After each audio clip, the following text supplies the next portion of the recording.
Beyond the Gate spoilers tease that the sudden arrival of Devon at Fairmont Crest felt like a fleeting gust of wind and uninvited, but strangely intoxicating presence that stirred the air around Anita's carefully constructed world. For her, it was the sort of moment that came once in a lifetime, a brief but potent interruption in the monotony, a breath of something electric before the calm inevitably reclaimed the space. Yet, as she would later admit to herself in the quiet hours of the night, there was a faint pang of regret in letting that gust pass by without fully letting it sweep her off her feet. She could not ignore the truth. Devon was younger, with the reckless ambition of someone still chasing horizons rather than guarding legacies. That difference in age, experience, and artistic philosophy cast an unbridgeable distance between them. It was precisely the kind of gap that, while intriguing at first glance, rarely led to anything enduring. Devon's stay in the town was never going to be long. That much was certain from the moment he stepped onto the weathered cobblestones of Fairmont Crest. Still, fate or perhaps some cruel irony brought them together for a single working session. Anita prepared herself in her studio, setting the room with the same meticulous care she gave to her most treasured performances. Sunlight streamed through the half-drawn curtains, casting streaks of gold across her grand piano. Devon arrived with a casual swagger, a laptop tucked under one arm and a pair of headphones slung around his neck. They exchanged polite greetings, the air already thick with the faintest undercurrent of tension. He suggested improvising with a modern beat to loosen things up, while she preferred beginning with a structured melodic frame rooted in the classical tradition. Their ideas collided, not in the explosive way that births creative breakthroughs, but in the slow, grinding manner that exposes fundamental incompatibilities. He wanted layers of electronic texture, she wanted purity of tone. He pushed for experimentation, she insisted on discipline. After 2 hours, the silence between their words was louder than the music they'd managed to produce. Walking away from that session, Anita already knew that a long-term collaboration with Devon was unlikely. She could sense it in the way he glanced at his phone mid-discussion, the way he seemed to be somewhere else entirely, already plotting his next big city project. For many in Fairmont Crest, it was a tragedy in the making. They whispered that Anita had let a rare opportunity slip through her fingers, a chance to be propelled into the modern spotlight. But Anita, steadfast in her convictions, refused to be swayed by public opinion. She had no desire to chase trends at the cost of diluting her artistry. Her work, she believed, carried the weight of tradition, the refinement of eras past, and the world still needed those things even if it didn't always know it. This stubborn clarity was both her shield and her weapon, ensuring her path would remain uniquely hers, even if it meant walking it alone. Devon, for his part, was not so easily deterred. Beneath his confident exterior, there was a flicker of curiosity about Anita's world, a curiosity strong enough to make him wonder if there might be some unexplored bridge between their styles. His music company was built on versatility, and the idea of mastering something as elusive and demanding as Anita's preferred repertoire felt like both a challenge and a potential breakthrough. Still, he understood the risks. Anita's genre was steeped in traditions that resisted the easy embrace of commercial adaptation. He would have to immerse himself in her world, listen not just to her notes, but to the silences between them, the discipline in her phrasing, the philosophy behind her art. Whether this effort would be welcomed or merely tolerated by Anita was another matter entirely. But Devon had made a career out of turning unlikely pairings into chart-topping successes, and he wasn't ready to abandon this puzzle just yet. Yet Anita's mind was far from solely occupied with music. Her life outside the studio was woven with complications far more personal than any creative clash. Her 2 daughters, Dani and Nicole, could not have been more different from their mother when it came to passion and perseverance. Neither shared Anita's relentless dedication to her craft, and each carried her own set of burdens. Both had seen their marriages collapse, leaving behind scars that Anita, no matter how hard she tried, could not heal. Dani drifted through life with a wary cynicism, avoiding attachments that might hurt her again. Nicole, on the other hand, was in the throes of making a decision that sent ripples of anxiety through the family. The news came in a phone call from Ted, Nicole's estranged husband. His voice was tight, carrying the weight of both desperation and regret. "She's filed for divorce," he said plainly, as though tearing off a bandage. Anita, holding the receiver in her study, felt her heart sink. Ted was not perfect, far from it, but there had been a time when she believed he and Nicole might grow into something lasting. Now that possibility was slipping away. Ted confessed, almost shamefully, that he had allowed another woman, Leslie, to wedge herself into the fragile spaces of their marriage. He spoke of it not with pride, but with the remorse of someone who realized too late the cost of his own carelessness. "I never wanted to lose her," he admitted, voice breaking. "I never wanted this." Anita listened quietly, her mind piecing together the long chain of events that must have led here. She knew Nicole well enough to understand that trust, once broken, was not easily restored. Yet she also knew that love was rarely simple and never without flaws. Ted's request was as direct as it was heavy. He wanted her help. Not as a mediator, not as an enforcer, but as a mother, the mother Nicole still respected deeply, even when she disagreed with her. Anita felt the pull of responsibility. She had always believed that, in matters of the heart, sincerity was the only currency worth spending. Still, she was careful not to overstep. "I will help you," she told Ted, "but understand this: whether she chooses to stay or go will depend on your own strength. I can open the door for you, but you'll have to walk through it yourself." Her words were deliberate, measured, and free from the kind of false comfort that only sets people up for disappointment. "Everything born from true sincerity," she added, "is worth forgiving." Whether this was a hint of hope or simply a statement of principle, Ted couldn't be sure. But the weight in her voice suggested that Anita herself had seen relationships fractured and mended in ways others might never believe possible. Meanwhile, life in Fairmont Crest carried on in its slow, measured rhythm, but the undercurrents were shifting. Devon's presence, even if temporary, had unsettled certain expectations. Anita's quiet defiance against modern trends was both admired and resented by different corners of the community. In coffee shops, locals speculated about whether she might yet relent, whether Devon's determination to find a musical common ground would break through her defenses. Others turned their attention to the brewing storm in Nicole's marriage, whispering about the elusive Leslie and the damage she had caused. Through it all, Anita moved with the same composure she had always carried, her mind a constant balance between the personal and the artistic, the public and the private.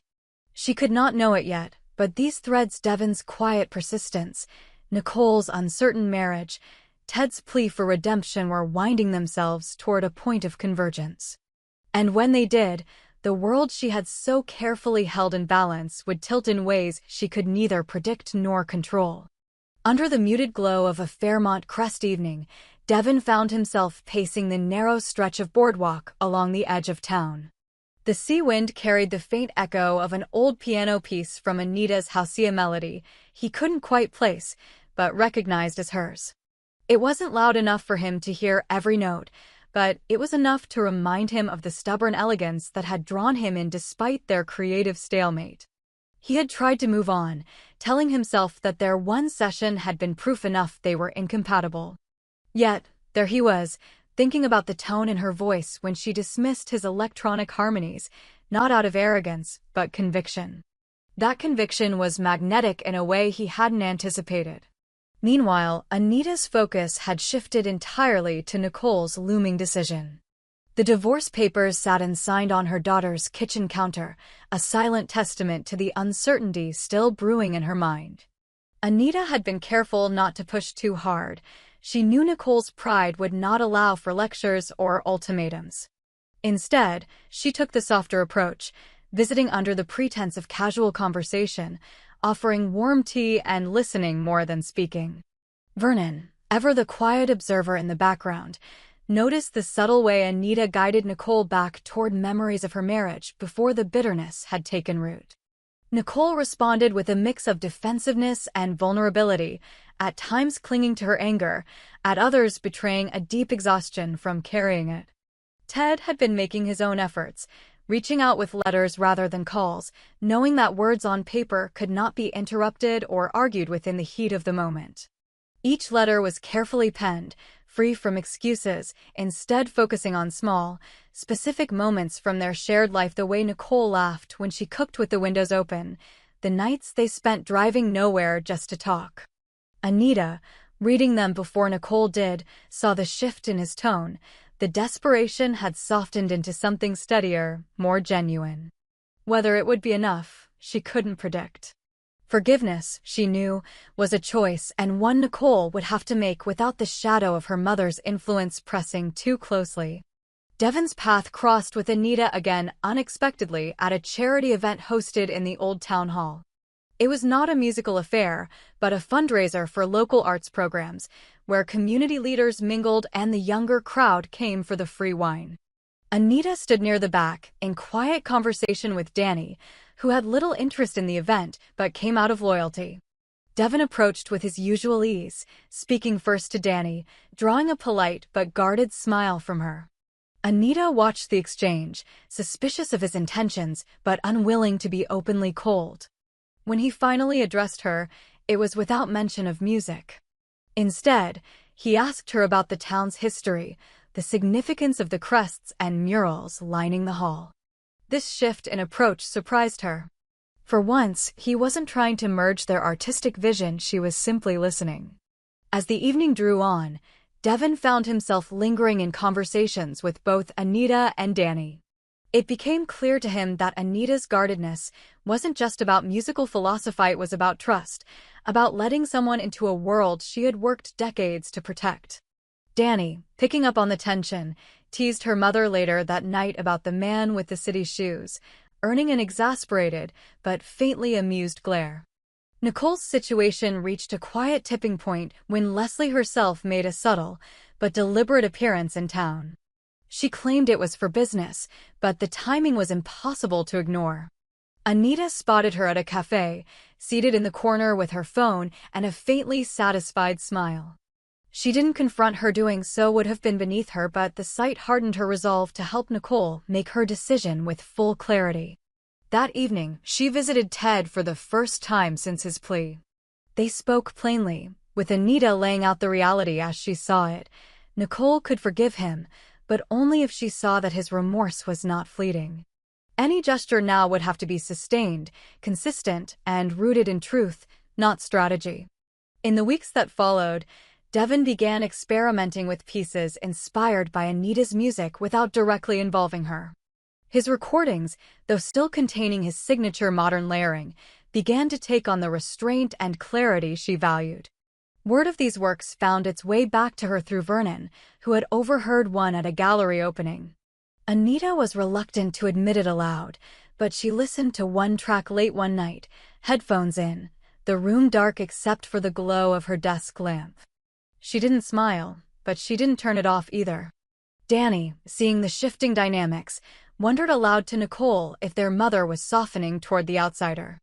Nicole, preoccupied with her own turmoil, shrugged the thought away, yet couldn't help noticing the way Anita's expression changed when Devon's name came up. For Nicole, the focus remained on Ted, whether his steady persistence could rebuild the bridge he had nearly burned to ash. She had not given him an answer, but the absence of a signature on the divorce papers was, in itself, a kind of pause. As winter deepened over Fairmont Crest, the personal storms of each household grew quieter, but more intense, like the sea before a sudden swell. Devon, Anita, Nicole, Ted, Danny, they each stood at the edge of decisions that would determine not just the course of their relationships, but the tone of their futures. And though none of them could see the full picture yet, the strands of their lives were winding ever tighter, drawing them toward a moment where choice would no longer be optional, but inevitable.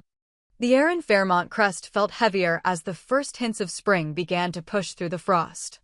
Days were growing longer, but the lingering chill seemed to match the quiet suspense that had settled over the lives of those bound together by fragile ties and unresolved questions. Nicole's unsigned divorce papers had become a fixture on her kitchen counter, gathering not dust, but significance.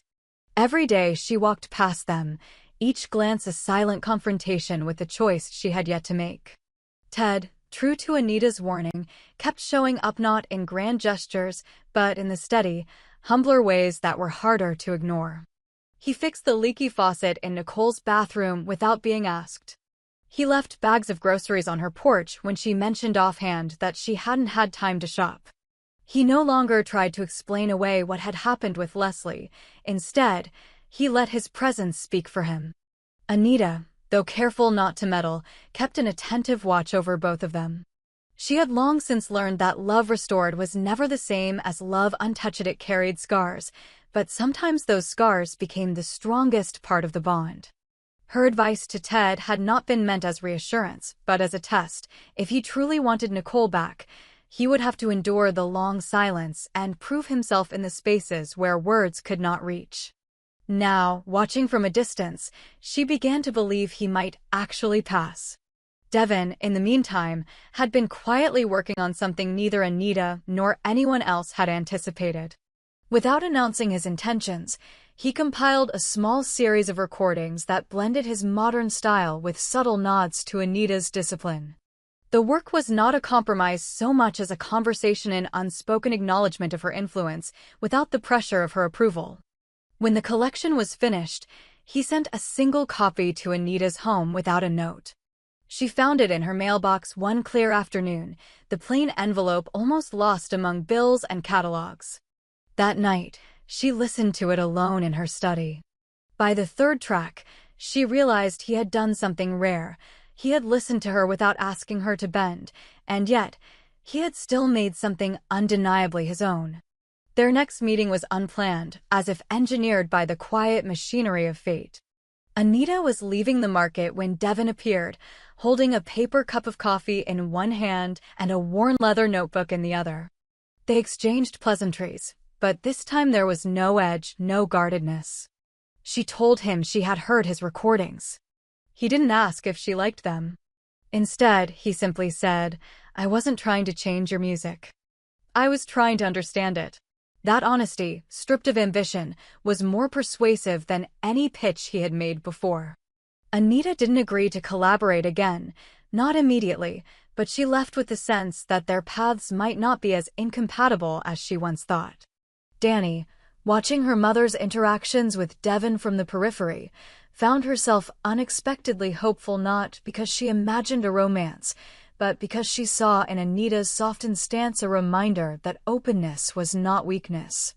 For Dani, whose cynicism had long shielded her from disappointment, it was a small but potent lesson. Nicole's turning point came late on a Sunday evening when Ted knocked on her door during a sudden spring rain. He was soaked through, holding nothing but the small photo album they had made together years ago. Inside were images of their early days, grainy, imperfect snapshots full of laughter and spontaneity. He didn't speak much. He didn't need to. Nicole flipped through the pages, her fingers pausing on a photo of them in the old park, her hair windblown, his arm around her shoulders. Something in her expression softened, not forgiveness yet, but the willingness to consider it. She set the papers aside that night, not to avoid the decision, but because she finally understood she didn't have to make it in anger. By the time summer crept into Fairmont Crest, the town's rhythm had shifted in small but telling ways. Anita found herself at the piano one evening, not rehearsing for an audience, but playing for the sheer pleasure of sound. Devon stood in the doorway, having arrived without announcement, listening quietly until she finished. Nicole began to meet Ted for coffee in public, conversations tentative but no longer hostile. Dani even surprised herself by agreeing to join them once, her skepticism tempered by the sight of her sister allowing space for change. No one called these developments resolution, not yet. They were too new, too delicate to label. But there was a shared, unspoken understanding among them that endings were rarely clean breaks, they were more often transitions, the final act of one chapter bleeding into the uncertain first lines of the next. And in Fairmont Crest, where the sea met the shore in a constant cycle of retreat and return, that felt like the most natural kind of conclusion.